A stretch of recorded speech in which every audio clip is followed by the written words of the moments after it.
Just working. Enhance. Enhance. Enhance. Enhance. Who there? It's the post office. I got your stuff. Oh, it's here, boys! It's here!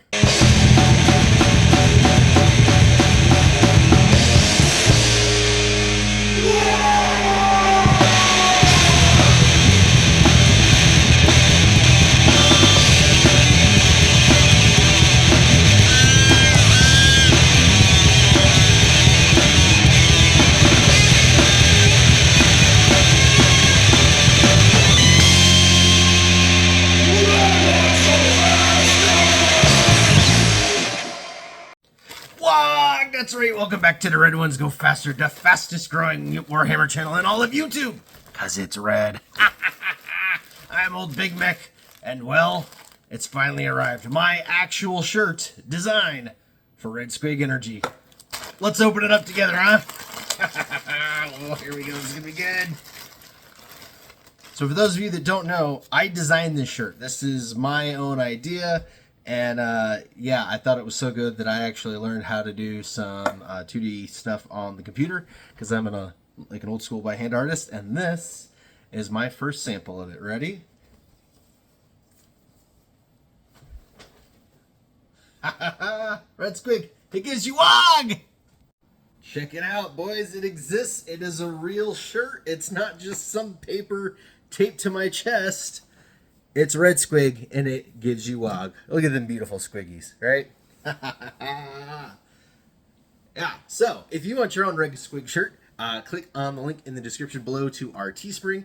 You can get this in white, gray, green, or blue for the backgrounds. There's also long sleeve, hoodies, women's cut, kid sizes, because you know your grots need this. And then, yeah, there's die-cut stickers, too. I don't have the stickers yet. They're coming in a separate package, but this was my initial shirt sample of the design, and I gotta say, it actually turned out really good. Like, for my first design, this is legit, right? I mean, come on! Alright, so that's really exciting for the channel here. This was a big deal for us, our first kind of piece of merchandise. A couple of you have ordered. I think we've had 3 orders so far, so it'll be really interesting to see when everybody else's stuff comes, because you guys, all the orders did come on the first day. I haven't had any orders since then, probably because you guys haven't seen that it exists. It exists. It took them about 10 days from when I ordered my sample to when it got here. I imagine with holidays coming, shipping times are going to go slower, especially as you get into the more esoteric stuff like the hoodies and things versus a straight up gray t-shirt. So definitely, if getting a Red Squig shirt is on your agenda, you should probably do it sooner rather than later if it is for the holidays. And again, we do have grot sizes for those kids. And yes, I'm getting some for my grots as well. So that was the intro for awesomeness. Now let's get into the actual video. All right, so this video actually ended up being totally unexpected. Last week I did my first news episode to make a regular segment to talk about not only news for Games Workshop, but news for the channel. And my idea was to kind of do it on the same day every week. And then Games Workshop dropped absolute bombs on me all weekend long, and so now I got to do episode 2 on a Monday instead of a Friday. So I don't know if that means I need to have 2 of these a week, or just if it was a crazy news weekend, or maybe they just should be on Mondays. But anyways, we're going to get into the news episode number 2. And that's because a lot of stuff happened, especially for Orcs. So first things first, right after I dropped my video, Games Workshop announced the new holiday mini for the year, and surprise, it's an Orc. Not a surprise, but it is the Red Gobbo again. So for those of you that have been living under a rock for the last 3 years, the Red Gobbo originally came out as a special Christmas miniature for the first time in 2020. And then in 2021, he came back on Bounce-a, which is this beautiful little mini right here that is just just fun. It's just fun. The Red Gobbo and Bounce is awesome. And then last year, Games Workshop changed it up a little bit and did the Goth Rocker. He's just base coded. He's not done. And yeah, so it was a cool mini, but it wasn't very Christmas themed. And now they're back to the Red Gobbo not on Bouncer this time, like the original. So this Red Gobbo is very similar to the first Red Gobbo. The first one's just kind of holding a Christmas stick, basically, with a star on it. This one's got a stick of dynamite. He's getting ready to throw it down the chimney. Super awesome. I don't have the original Red Gobbo. It was actually really hard to get a hold of. They didn't make very many of them, and they sold out really fast. They're really hard to get a hold of. The ones on Bouncer, they made a lot more of these. They were a little bit easier to come by. I was able to get one not only for myself, but one for one of my Squigs. Rocker, you can still get today. In fact, if there's any left in stock on Amazon, I'll have a link in the description below. But you could also find him at local stores still as well. So I don't know if he didn't quite sell as well or what their deal was, but I know that all of their Christmas branding in the Games Workshop stores is Red Gobbo and Bouncer. They have a Bouncer eating a giant Christmas tree that's upside down. Their wrapping paper that they sell has Red Gobbo all over it. Everything says Merry Squigmas on it. They do shirts, the whole nine. So it makes sense to go back to this and make this be a regular holiday thing for Games Workshop. Plus, they're really popular. Everybody likes buying them and painting them. And even if you're not into orcs or squigs or whatever, the parody of it is just so funny that, you know, a lot of people tend to buy them. So they're very popular. So I think it's a pretty good idea. The really interesting part with them releasing a new Red Gobbo is they actually had this whole little mini video series that was done up in Warhammer Plus style with Red Gobbo and Bouncer trying to figure out who was stealing the presents that they were trying to steal. They have a whole little contest that goes with it, and it's very, very interesting that the clues for their very first week included Steel Legion and Old Baelai. So don't know if they're foreshadowing some upcoming stuff for Imperial Guard with those, but it was interesting. Anyways, so it was cool that there's some animations to go along with it, with the Red Gobbo, and then the new mini. So all that kind of dropped on Friday. And there he is in all of his glory, along with some of the close-ups of the details. The second big piece of news to come out over the weekend is all of the Christmas Battle Forces going on pre-sale. That's not that exciting or unforeseen. The cool part was we did get confirmation on their prices because they have to obviously tell those to retailers in order for retailers to accept those orders.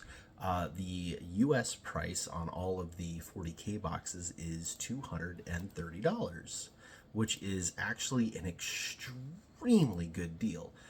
Just quick, the Orc one alone is $365. I haven't added up all the other ones yet, but the Orc one alone, and I know this because I've got it in my cart on the website, it's $365 if you were going to buy all of those pieces separate. So for $230, that's $145 off, or $135 off. You're basically getting the Hunter rig for free, which is bananas. It's a $140 kit, right? So these boxes are going to go really, really, really fast. If you want one, you should definitely get one because they are an unparalleled value in Warhammer 40K.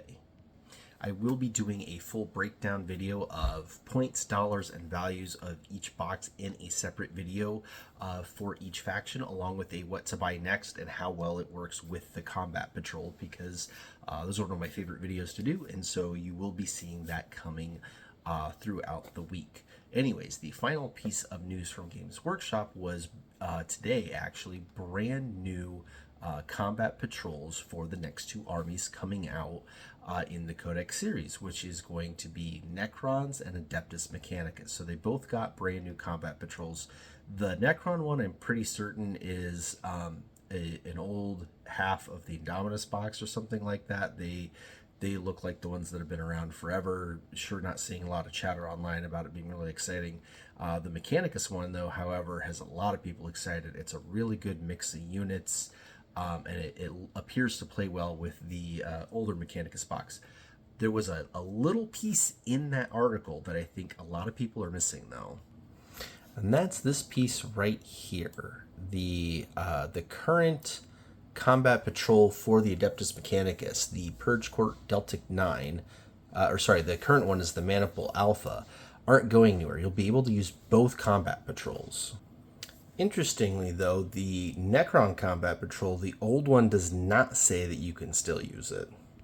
And this is true of the Space Marine and Tyranid ones too, I believe. You aren't able to get the new one. Is that you can't use the old ones. So the Combat Patrol boxes have been out for quite a few years. They predate Combat Patrol being its own separate way to play 40K by quite a bit, and they have been slowly replaced over time. But still, there were some that were out and available when Combat Patrol was announced as a way to play this year that haven't had rules come over. So if you do find some of these old boxes out in the wild, keep that in mind that they're not necessarily ones you can play in Combat Patrol. So the Adeptus Mechanicus is the first one that is going to actually have two completely separate options just for Combat Patrol that are both going to stay legal. And that's actually pretty cool. And that leads us into what is coming next. Well, we know from the Codex guide that Games Workshop put out that after Necrons and Adeptus Mechanicus is going to come Dark Angels, and then, of course, our boys, the Orcs, which is going to be really awesome. So those are going to be spring of next year. So over this winter, we're going to see more Adeptus Mechanicus and more Necron stuff. They did announce that new Overlord, so hopefully we'll get more than just that for Necrons. We'll see a couple of new figure sculpts, replace a couple of older kits. We'll see how they go with it, but those are your next three down the pike are Necrons, Adeptus Mechanicus, and then Dark Angels, and after that, we get the boys.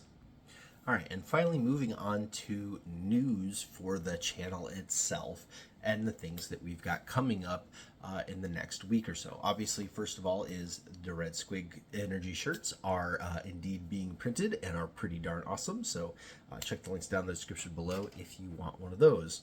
Other things are we have some upgrades coming, one of which is microphone sets so that we can do some interviews and things like that.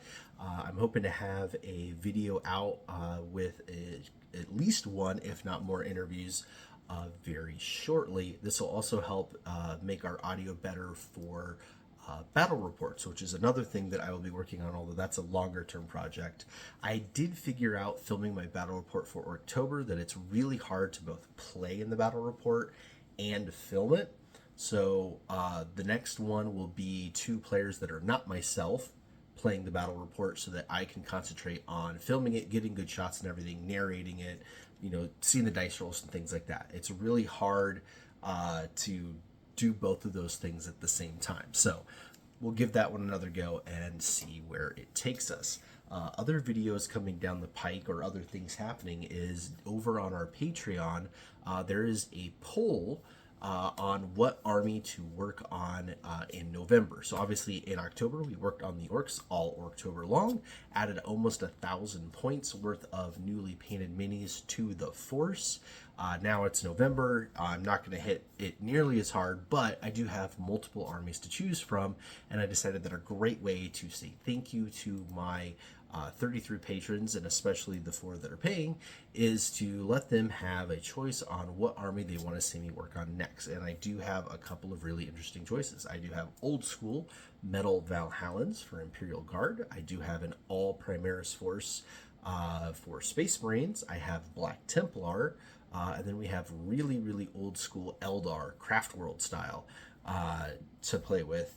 Along with a couple other little projects. So if you're interested in having a voice on seeing any of those, or if one is really floating your boat and you want to see it, definitely head on over to our Patreon so that you can get on board and make your voice heard. And finally, you will have noticed I do have a new title intro track thing. Of course, we had the Goth Rockers do our intro song, which just totally rocks, and I'm working my way through 3D graphics on coming up with one. Let me know if you think that one is better or worse than the first one I came up with the last couple of videos. It is a little bit shorter, working on kind of evening that all out. I also have a couple of background projects in the works. Again, more stuff that'll be pretty exciting and will be seen first on our Patreon. So again, if you want to support the channel in any way, you can check that out in a link in the description below, or a Teespring, like, share, subscribe, all that good stuff. So hopefully Games Workshop doesn't drop any more news bombs on me right after this video goes live, and I don't have to do a third news video this week. But if so, we'll do it. If not, we'll go back to your regularly scheduled programming. And until next time, Waaagh!